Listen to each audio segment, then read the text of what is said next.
Welcome to The Explainer, where we break down big ideas. Today, we're digging into the world of financial technology, or Fintech, and a really fascinating study that uncovers the one single feeling that makes or breaks a new finance app. But first, let me ask you something. Think about the last time you downloaded a new app for your money, whether it's for banking or investing. What's the one thing that would make you just delete it right away? A confusing menu? Too many steps to sign up? Hold that thought, because today we're solving a puzzle about what really truly drives our choices when it comes to money and tech. All right, let's dive right in. Our story starts in the Middle East, a part of the world that seems absolutely primed for a fintech revolution. I mean, on the surface, it looks like a market that's just ready to explode. But as we're about to see, there's a hidden barrier that's slowing everything down. And when you look at the raw ingredients, man, they seem perfect. You've got this massive population. We're talking over 400 million people. Smartphone use is just through the roof at about 90%.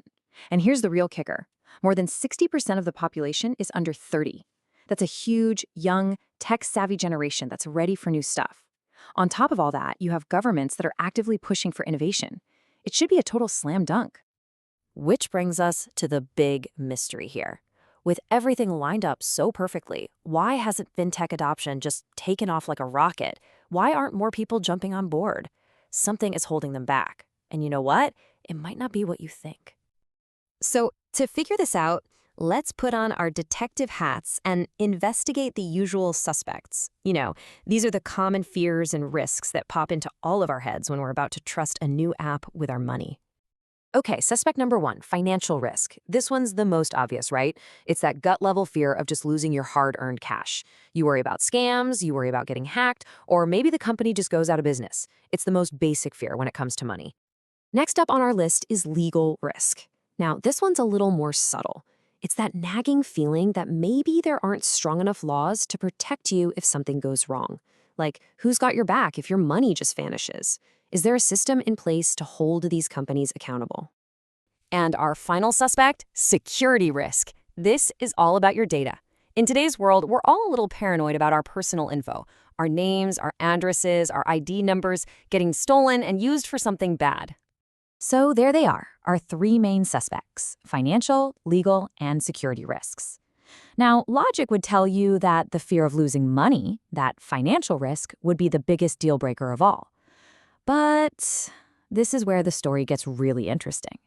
When researchers looked at the data, they found a really surprising clue. The key piece of evidence is this number, 0.351. Now, you don't need to be a statistician, but in research, a number this high basically means there's no real connection.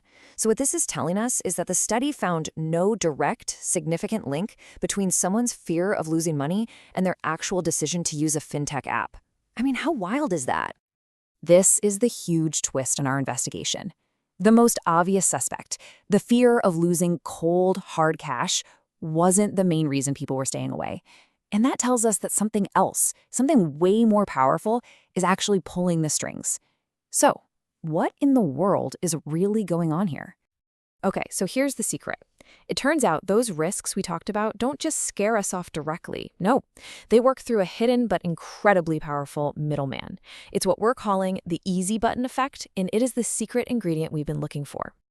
Let's meet the real star of this show, perceived ease of use. Now, the key word here is perceived.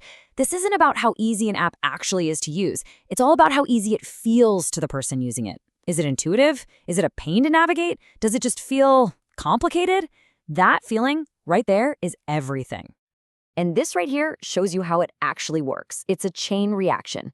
So you see a potential risk. Let's say the app asks for way too much personal info, and it kind of freaks you out. Well, all of a sudden, that app doesn't feel simple anymore. It feels hard, complicated, a chore. And it's that feeling of difficulty that makes you say, forget it, and you're done. The risk didn't stop you. The feeling of complexity did. And this table just lays the evidence out plain and simple. Think of these numbers as a power score. Look at the negative numbers for the risks. They all drag down that feeling of ease. They make the app feel harder to use. But then, look at that top line.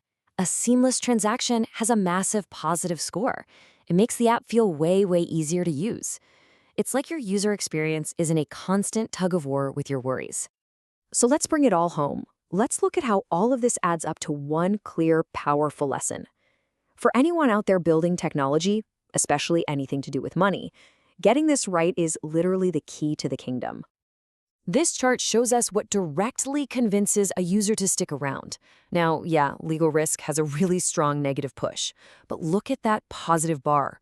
The feeling of a seamless transaction is an even more powerful pull in the other direction. At the end of the day, people are just drawn to what feels effortless. They will always choose the path that just works without making them think or worry. And hey, don't just take my word for it. The researchers themselves spelled it out. They basically said that this perception of ease of use was the critical thing that could either crank up the volume on our fears or turn it way down. If an app feels easy, we're kind of willing to overlook some of the risks. But if it feels hard, even tiny little risks become total deal breakers. So the verdict is in, folks. Success in fintech, and maybe just maybe in all modern tech, isn't just about having cool features or being locked down and secure. It's about designing an experience that feels so smooth, so simple, so completely effortless that the user doesn't even have to think about all the complicated stuff happening behind the curtain. And that leaves us with one last big idea to chew on. We always assume that being safe and secure is the most important thing. But as our lives get more complex and we lean more on technology for everything, are we now in an age where the greatest feature of all isn't safety, but simplicity? Does that feeling of easy now trump everything else? That's something to think about. Thanks for joining this explainer.